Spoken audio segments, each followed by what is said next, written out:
Hello and welcome to another edition of Truth and Rhythm, brought to you by funkinstuff.net. This is the interview show that gets deep into the pocket with contemporary music's foremost masters of the groove.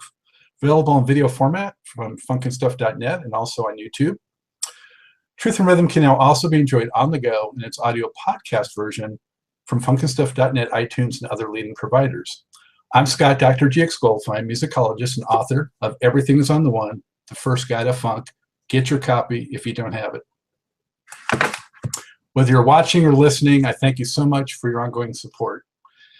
And you've tuned into a great show this time because our guest is none other than Trumpeter Tom Browne, one of the 1980s most popular and successful jazz funk artists.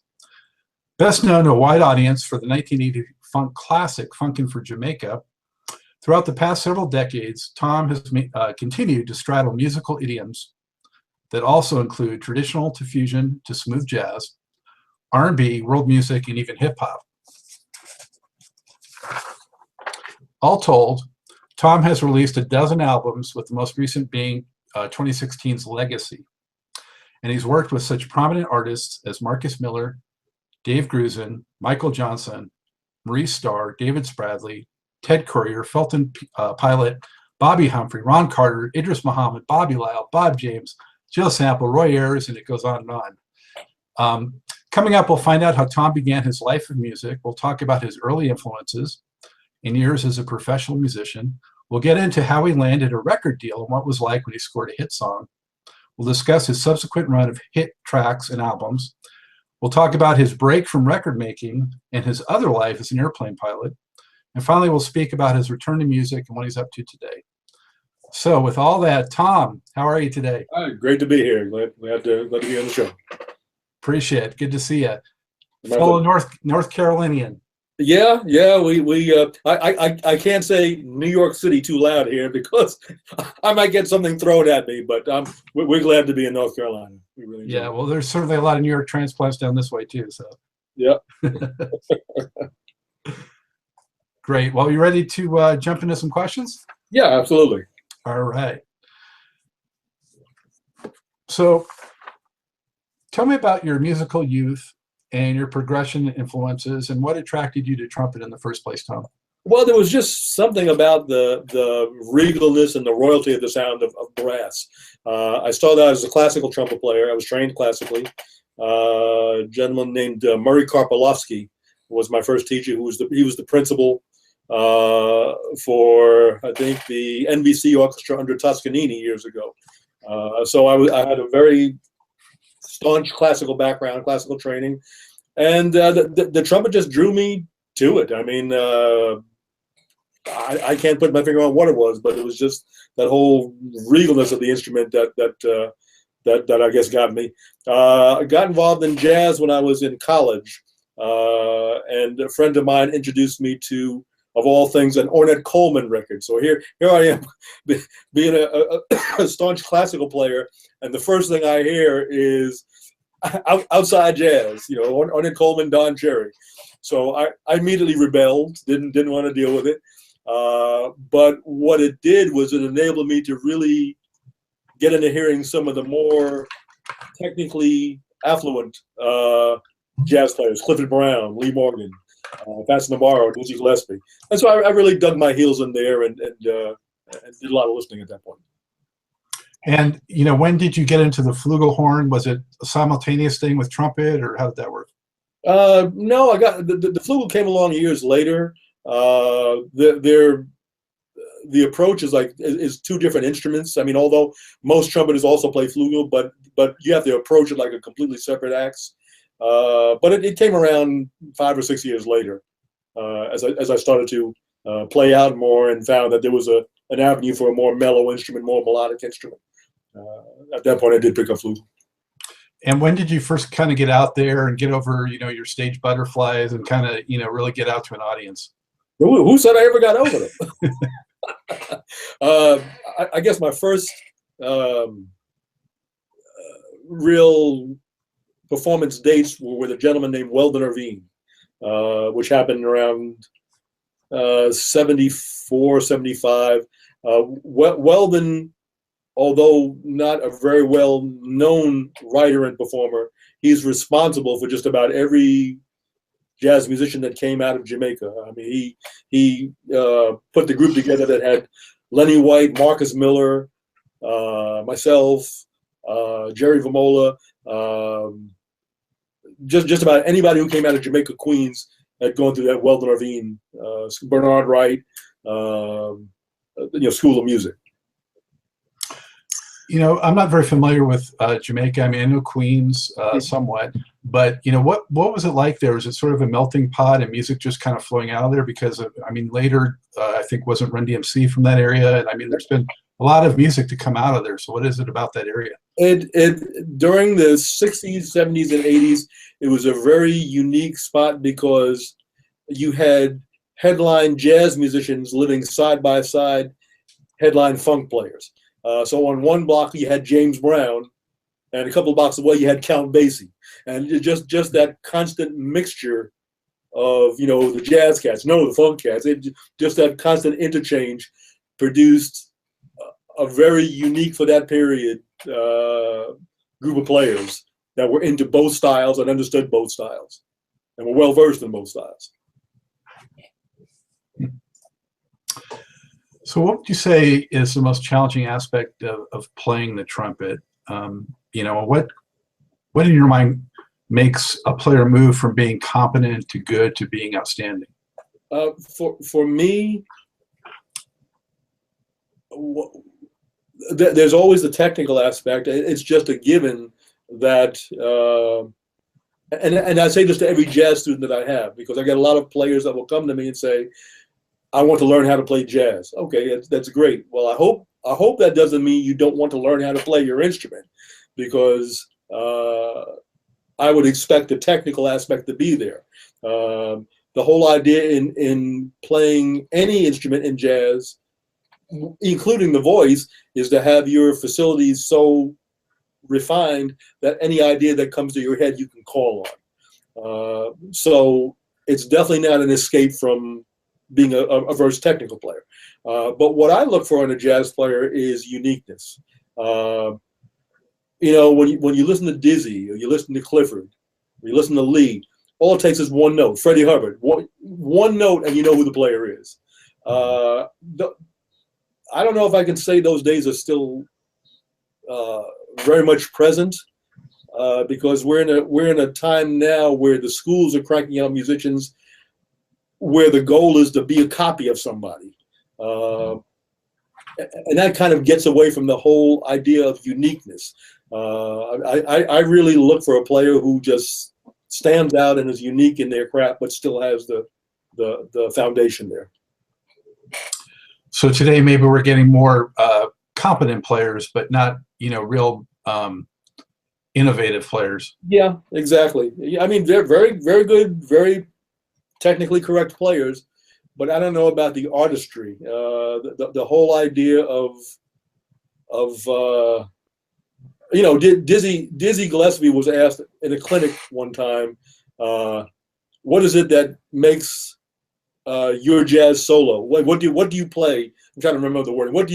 How did you play this particular jazz solo? And his answer was classic. He said, "Oh, it's a little bit of this and a little bit of that." And that's basically it. I mean, you can teach how to reach down into your soul and pull out jazz, but I don't know that you can teach jazz. You can teach someone how to bring out what's in there, but the whole idea of teaching someone to play it now to do that, now it becomes regimented. Now you're learning patterns, and you're learning to spit back pre-thought out and pre-formulated idea. I don't know that that's jazz. That might be etudes and technically correct, but that's not spontaneous. Yeah, and I think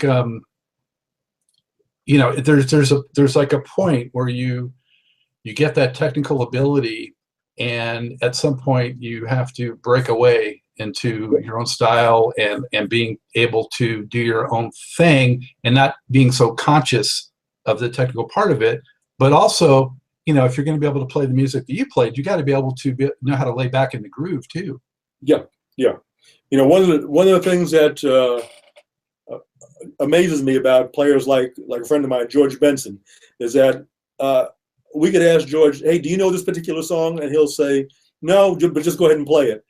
And within the first 2 bars, he's already heard it, caught you, and passed you, because he's got ears that are just able to assimilate, what's going on in the song, what the music is about, and put it all together and put out creativity. And that's what I'm talking about. Just really being able to have your foundation there, have your strength there in your technical aspect, but to use it as a springboard. Where as you said, where creativity takes over and builds from that. And it's not just the technical aspect, or not just the patterns, not just the etudes. So many players today, will hear a set of chord changes, and to them, that's an opportunity to drop, pattern 101 or pattern 250s. Yeah. That's not jazz. It's just not. It's really not. Well, how much, Tom, though, is sort of innate talent, though, versus what can be learned? Well, it can be learned. It can be learned by exposure, and this was the thing that was unique about Jamaica, Queens, is that we could go out and hang out at some of the clubs. There was one place in particular that was a Chinese restaurant called the Village Door, and we could hang out in this place, and Freddie Hubbard might come walking in. Richard Williams was in there all the time. Lenny White might come walking in. And so you were just in an environment where you heard these greats. You heard how they interacted. Just a very local scene, nothing fancy. It wasn't, $50 to get in. It was just walking and have some egg foo young. And just going through that night after night after night, that exposure, it enabled you to formulate ideas of your own. It enabled you to say, oh, that works, or I didn't dig that, or that might work for me, or let me try it.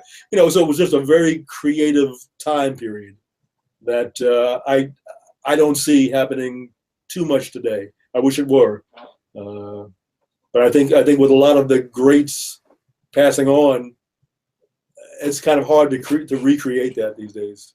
Yeah. Well, that's part of the reason why I really want to do this program, too, is to get a lot of these guys that are still around before more are no longer with us. So yeah, it's important, really important to open people's minds and ears to it that maybe haven't been exposed before. And longtime fans, they eat it up. So it's important.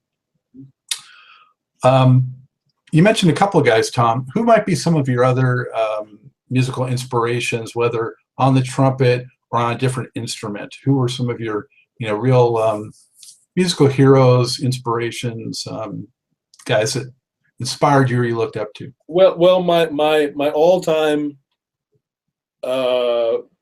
favorite trumpet player is Freddie Hubbard. Freddie was incredible.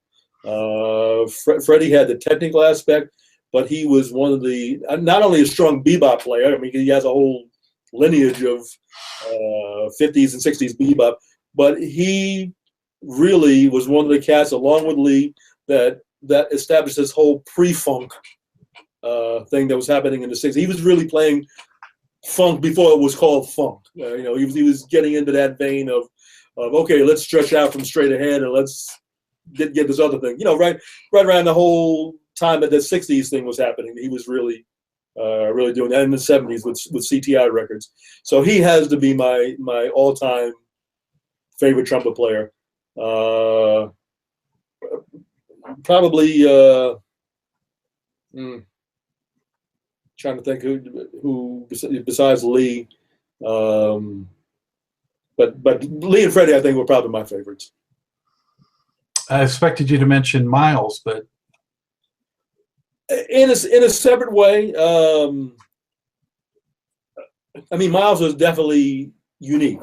Miles was definitely one of the foundational cats. Miles, more than anybody else, established how to use space in playing. What he didn't play was almost as important as what he did play. Mm-hmm. Miles, for me, and I'm just speaking for Tom Browne. I mean, sure. A lot of people disagree with me. Miles, for me, did not exhibit the technical aspect that I yearn as well. So But artistically, I mean, he's phenomenal. But he didn't really do it for me as far as a technical trumpet player. And that's just personal taste. I mean, you know, someone else could say something totally different, and I'm sure they would. Sure, it's not a sin. So, Tom, could you explain the series of events that led to you getting a record deal with Arista GRP, and you know, what was the sequence of events that led to Brown Sugar? I was certainly not looking for a deal. I had resolved that music was not going to be my career. It was more my cool out. I won't say my hobby. It was more than a hobby, but it was where I went to escape. Whereas, you know, friends went to play ball or something else, I escaped into music. And I just happened to be playing some of the local clubs in New York City, and I ended up playing a club uptown New York with a gentleman named Lonnie Smith. Not Lonnie Liston Smith, but Lonnie Smith, the jazz organist. Phenomenal player.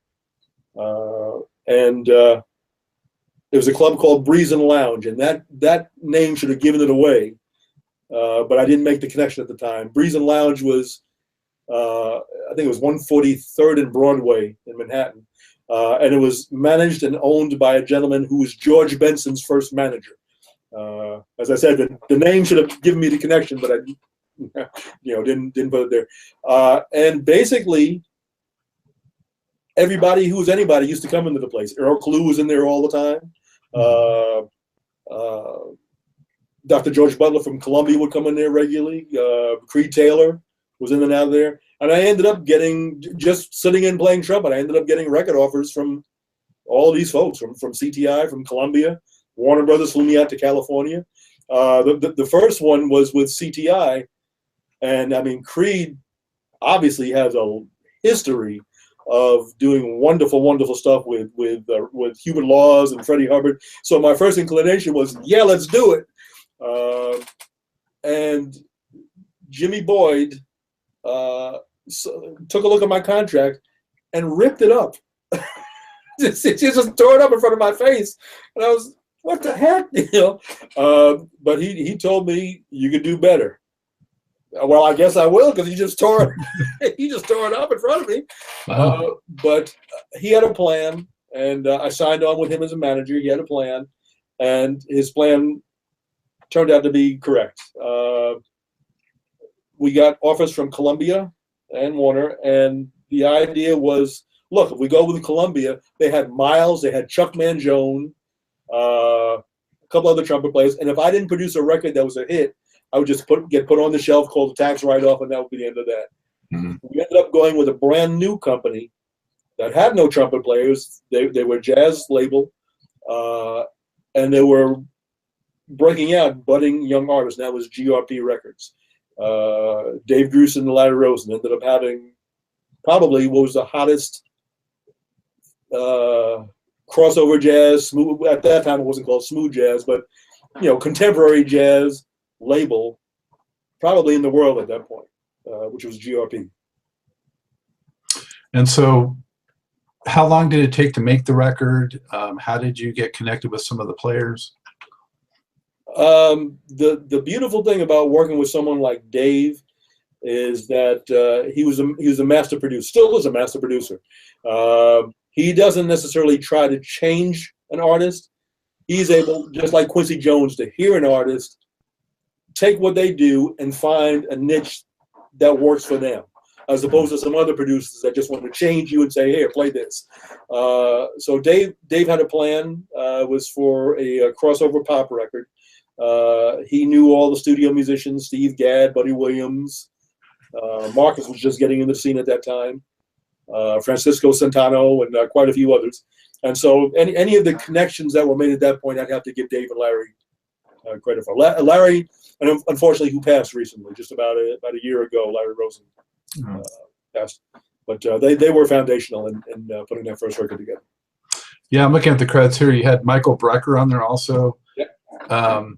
And then I know she did a cover of The Closer I Get to You, which was also covered. Well, of course, Roberta Flack had the big hit with it. Right. And I know Entombed put it on their album. Yep. Pretty close to the time when you came out with it too. So yeah, very popular song and a great singer, Patty Austin, on that track. Oh yeah. Now that was before she really took off with Quincy Jones, right? Yeah. I mean, Patty is doing wonderfully. 30 years later. So how do you feel about how the record was received, how it did commercially? How do you feel about it artistically? I still, it's my debut album. I mean, it still is to this day, it's a staple in the crossover jazz archives. I look back at most of the records I do and say, I wish I had done that differently. That's just my nature. I mean, I get through one record and go, gosh, why did I do that? Which I guess for me, it just keeps me moving, keeps me fresh. When you stop learning, you got to see if there's 6 feet of dirt on top of you at that point. So, but I'm appreciative of it. I mean, it definitely did well. It sold over 100,000 copies, which at that time for a pop jazz record, was great.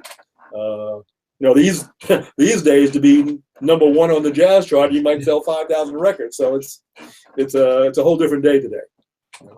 That's for sure. That's for sure. So just a year later, your sophomore album was called Love Approach. Mm-hmm. It included the monster hit Funkin' for Jamaica. Right. It's the baddest cut that Chaka Khan never did. So tell me about those sessions and the genesis of that track in particular, Tom. Even Chaka Khan said, "When did I do this record?" We had 7 tracks completed for the Love Approach album, and Arista was the parent company. Arista was the funding to GRP to do the records, and they said, "It seems like it needs one more song," and we all agreed, and I said, "Okay." And I remember vividly going home. I had been working on this bass line. I had my little synth set up at my parents' attic at that point. I was working on this bass line and put it together and went into the studio and taught it to Bernard Wright. And, he played that. I said, no, it goes like this. Here's the vibe. And it was constantly shifting. It had a lot of space to it, and it was constantly shifting. And I remember Bernard saying, "Oh, I dig." And, he just jumped right into it with that whole Jamaica flavor. And it ended up being a jam session that was a musical thank you to my hometown. We put that thing together track by track, really just having a very skeletal idea behind it. I mean, the whole rap and everything wasn't formulated. And when the whole thing was completed, I remember, we put the horn lines on and everything. I remember Dave said, "Yeah, well, we got to do something to make it a trumpet record. You're a trumpet player." Da-da. So here came these first, and to this day, no matter how much bebop I play, those 2 notes are more popular than anything I've ever done. I accept it. It's just the way it is. God's got a sense of humor. I just accept it the way it is. But when we did that record, Arista said, "Nothing special, no problem." They didn't think much of it. Nobody thought it would do anything. We didn't have any great plans for it. It's a grower. The thing just took off. It just took off on its own. There was no stopping. It still gets major airplay today, 40 years later. How'd you connect, or how'd Tony Smith come into the picture? Tony Smith was the fiance of the keyboard player that I had playing with my band at that time, a guy named Eric Rail.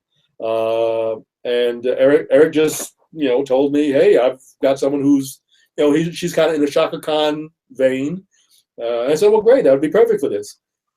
Tony wrote the lyrics, and it just so happened that Chaka didn't have a record out at that moment. I guess Chaka's record was due, and Jamaica Funk dropped, and everybody thought it was Chaka. I get people today that's, "Oh man, that was a great Chaka record." Well, great, but it wasn't. If you Google it online, Chaka actually did an interview where she was trying to remember when she did it because she thought she did it. She thought it was her record. Well, there were some fuzzy years back then too. So Yeah.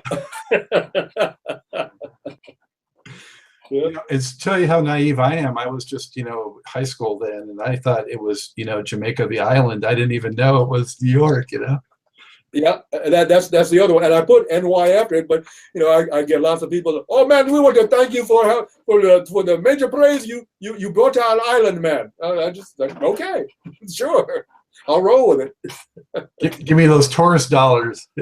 Yeah, I'll gladly go to Jamaica and play. Yeah, it's definitely. I was saying it was a grower. It's the kind of track that you hear, and it just, it's like an earworm. It gets in there, and I mean, it's infectious. Yeah. So, well, and I'm real thankful for the reception it got. I wonder. I'm curious if Chaka Khan's ever covered it in a show. I haven't seen her do any recordings of it. I mean, distributed recordings, but I have seen her do it live, and I have seen her do it. She's on YouTube doing it. Oh, so I'll have to look that up. So what was it like when you first heard that on the radio? Because that's such an important time for so many artists. I've heard so many say that, okay, it's cool, to know people are buying it, it's successful. But when I hear it coming out of a car stereo, that's what's amazing, and that kind of thing. So what was that like for you? It was a blessing and a curse, all in one. It was a blessing and continues to be a blessing. I mean, I basically paid my house off on Jamaica Funk. But what it did was pigeonhole a jazz trumpet player into a career going out with SOS, the Gap Band, and Zap, all of whom are great groups, but it's just not me. And so, in my earlier shows, we would do 2 or 3 songs that the people would really dig, and then beyond that, it was like, what are we going to do for the next 45 or 50 minutes? Because that's just not me. And it took until about 10 years ago, and a lot of touring with Roy Ayers. We toured together quite a bit, and Roy is the same way. Roy has had so many of those R&B hits, but he's a jazz player, that he's learned to make peace with that. And he's learned to just say, screw it. I'm just going to be myself on stage. I'm going to have fun. You either like me, you don't like me. I'm just going to be myself. And being around that for a couple of years, I learned just to stop trying to pretend. Stop trying to pretend I was a funk artist. Stop wearing spandex. Stop, all that's just stop it. And just be myself. I'm who I am. And like it or not, that's just the way. And as a result of that, over the last 10 years, my shows have really come together. They've really been doing very well later in life. Well, that's excellent to hear. That was actually going to be my next question, was that, did you worry about straying too far from the jazz purist sensibility? Well, the jazz purists are always going to cut you to pieces, no matter what happens. I hear all the time, well, why you sold out? Why did you do this? You're in bebop trouble. They said the same thing to George. It's real simple. I like to eat. That's why I did it. Because I like to pay my bills.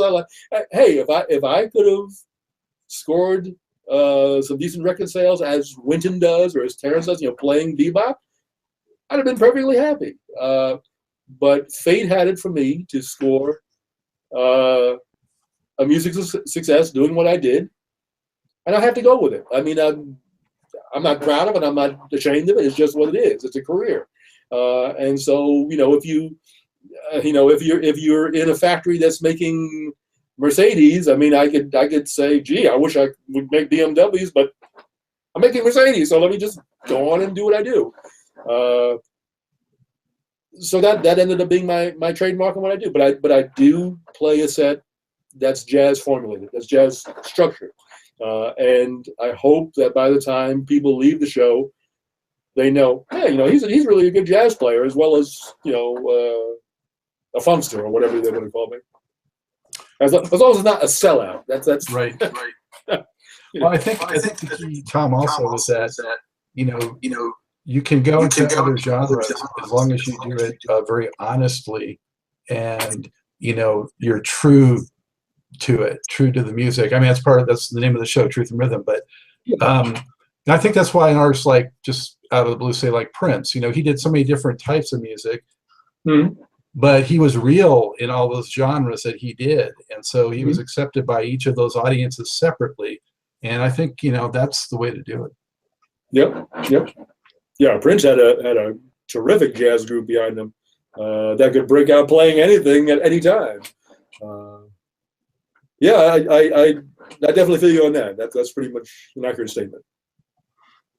Was there any label pressure at the time? You know, the record label, they say, wow, we really like this million seller or whatever. We want you to kind of do these types of tracks again. Was there any kind of headbutting in that regard?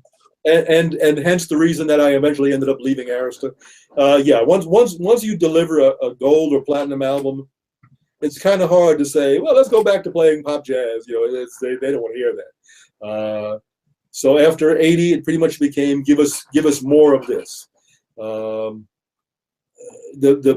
beauty about radio at that time was you could hear anything on the radio. I mean, you could tune into a station and you'd hear Grover Washington, and right behind Grover you might hear the Commodores. Right behind the Commodores you might hear the Beatles, and right behind them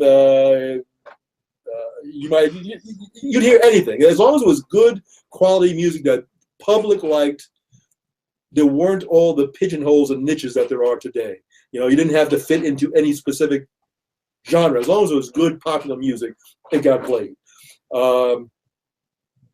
Unfortunately, record executives didn't think that way, and once record labels started to not have on-staff producers, like, you know, Quincy was originally an on-staff producer, Bob James was originally an on-staff. So once the labels lost folks like that, it became something that was more dictated by the accountants or the presidents, and the only thing that they could see was success, not success.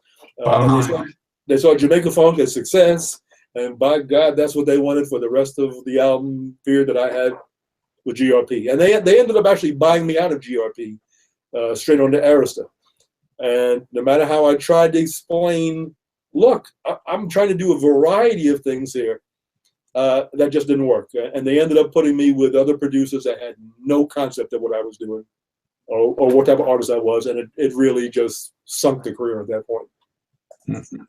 I want to touch on some of those albums during that period, Tom. So Magic came in 81, and you know, you had Tony prominent on that one again. Let's Dance, Magic, the title track, and Thighs High, right? That was a good follow-up to Funkin' for Jamaica, and I enjoyed that record. It was a quality funk.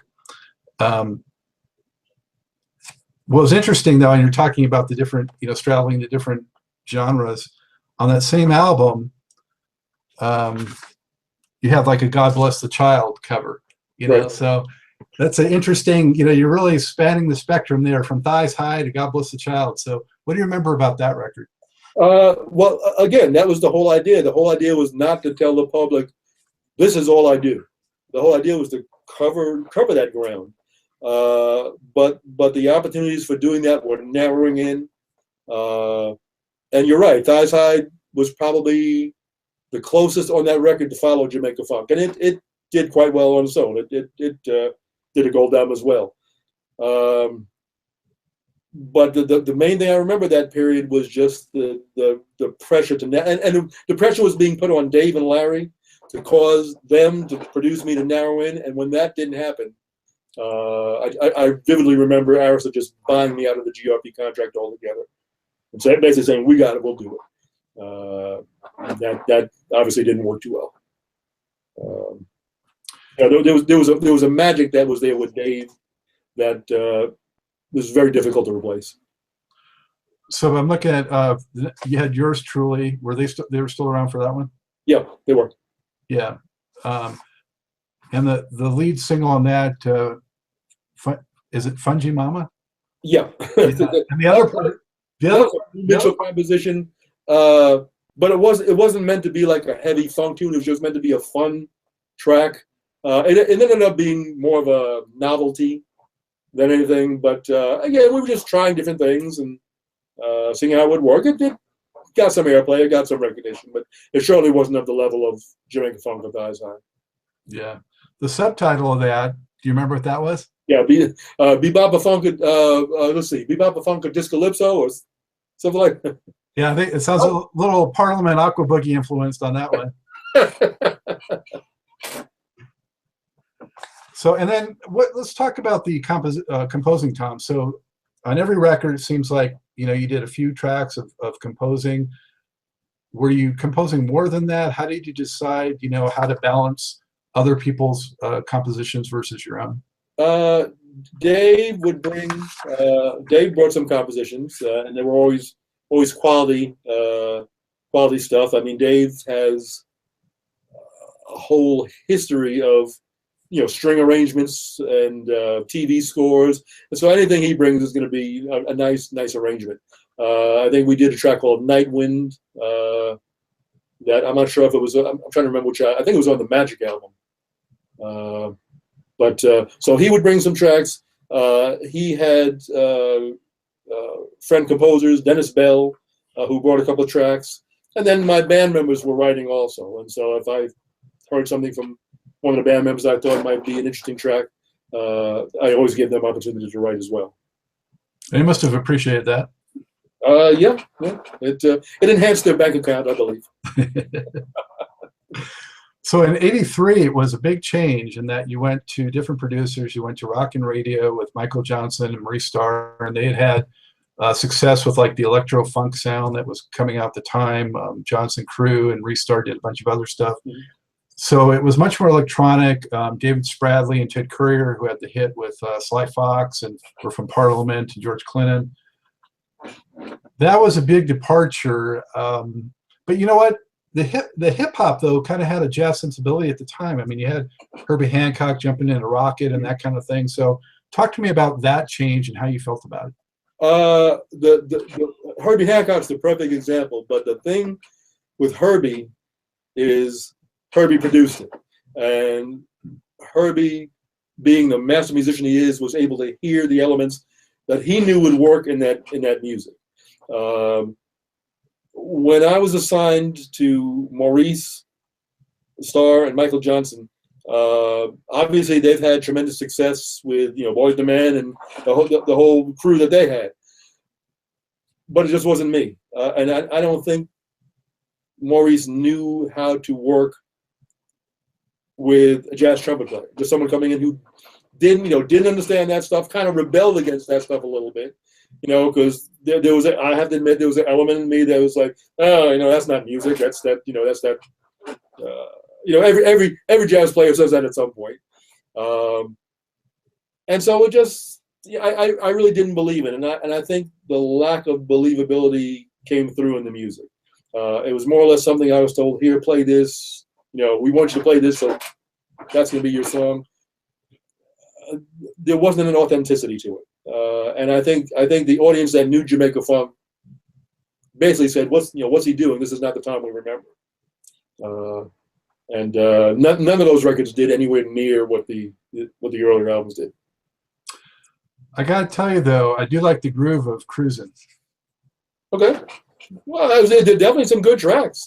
Yeah, that was by Ted, I think. Yeah, it's got that kind of hypnotic kind of thing going. Mm-hmm. Yeah. So I go thumbs up on that one. Okay. And then Tommy Gun rounded out your Arista era. Yeah. And that one was also really went to the electro funk thing. So I think more so even, yeah. I guess that kind of put you over the edge, right? Yeah. that was joint production again by Maurice. Was that was the one with Secret Fantasy, I believe, on it. Yep. And then the other tracks were by Ted and David Spradley. So I just really felt by that point I had lost my identity. I was pretty much at wit's end with Arista. I think they knew it. I definitely knew it. And I was basically throwing up my hands saying, "Let me out" at that point. My wife and I remember that period very well. Trying to break contracts. So did you actually do anything in studio with those guys, or was it kind of like you would come in, they would come in? It was basically the tracks would be laid down, and they said, "Hey, come blow trumpet on it." Uh, So that there was no group interaction, there was no spontaneity. We just tracked it until it worked, basically. so you became almost like a guest on your own record. Correct. Correct. I noticed Felton Pilot from Confunction was on there too. How did that come about? Did you actually have any interaction with him? No, that was all, you know, Ted or Maurice making the hookups. But by the time I got to the studio, it was pretty much a completed track, just waiting for Tom to play on it and mix at that point. So the, you know, all of the Jamaica spontaneity, the interacting with the guys, the feeling the vibe, all that was long gone by that point in my after career.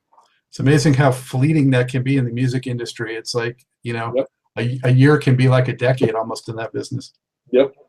Yep. Absolutely. So Tom, during that period though, when you were running hot, you know, you were happy where you were at, and the records were selling in the early '80s. You mentioned about going out with some of the funk bands that you really weren't a good fit with. Did you get out on your own much at all, or play maybe smaller venues, or do that kind of thing, or what was the stage act for Tom Browne like during that period? We did early on. Obviously, when Jamaica was out, there was quite a bit of solo touring. I made a crucial mistake, and that was to overcharge and underdeliver. You know, and I fault myself as much as I fault my manager, as much as I fault my booking agent on that. It's much better to charge less and let a promoter make money and be successful along with you, rather than you trying to rake in all the money and then not do a good show, and now everybody's unhappy and saying, "Oh, we don't want that Tom Browne back again." And that was my problem, because I didn't have an identity, because I didn't know really what I was going to play on stage, and because we were charging, you know, $15,000, $20,000 a night for a show at that point. It left a lot of bad taste in people's mouths. Mm-hmm. So if we went and opened or played with the Gap Band or SOS, where that's their forte, and you know, after we did the show, people were like, "What the heck?" You know, well, I like Jamaica Funk, but what about you? So what started to circulate was, well, we don't know about Tom Browne. You know, he's not really doing good shows. And couple that with the high dollar, and your market tends to close down. It's much better to do just. I remember vividly touring with Spyro Gyra in that era. Here's a group that, you know, 35, 40 years later has staying power because they learned the formula. They learned, you know, charge reasonably, deliver strong, and they deliver what they do. They're great at what they do. They don't overcharge the promoter. Everybody makes money. Everybody's happy. So the result is promoters always say, "Hey, let's get them back." I learned that late in life, but I did learn it. So it's better to learn it now than never at all. Did you feel comfortable on stage as the point of focus? Was that something you had to learn to be comfortable with? And did you sort of consciously work on, you know, interacting more with the audience and that kind of thing? I had to consciously work on that. And again, until I worked with Roy regularly, no, I really wasn't comfortable on stage. In fact, my wife would say, she would note that as soon as I finished playing trumpet, I would like look for a place to hide, basically. I'd go stand behind the pianist or stand behind, you know, back behind the drummer. And I'm sure from the audience that looked like, you know, what the heck? You know, what's he doing?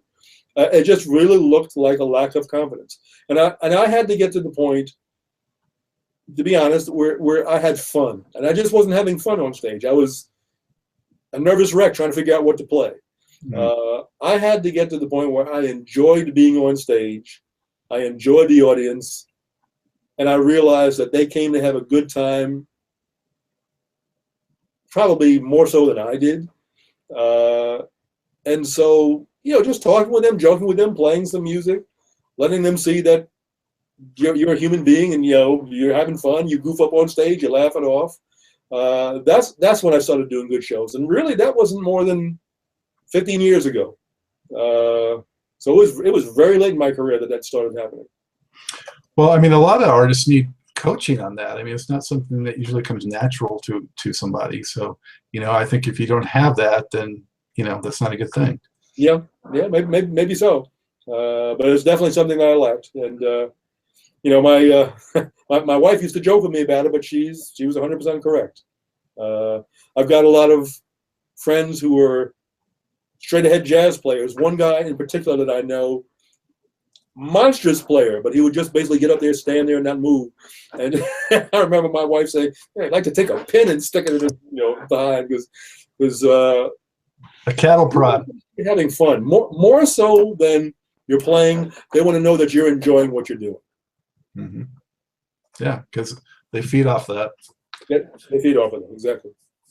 So when you were playing with these funk acts in the early 80s, was there anybody that you encountered that you actually, were like impressed by their musicianship, that you thought, wow, these guys are kind of cut above, I kind of appreciate what they're doing musically? Or were they all just kind of one, thing? Most of the funk acts,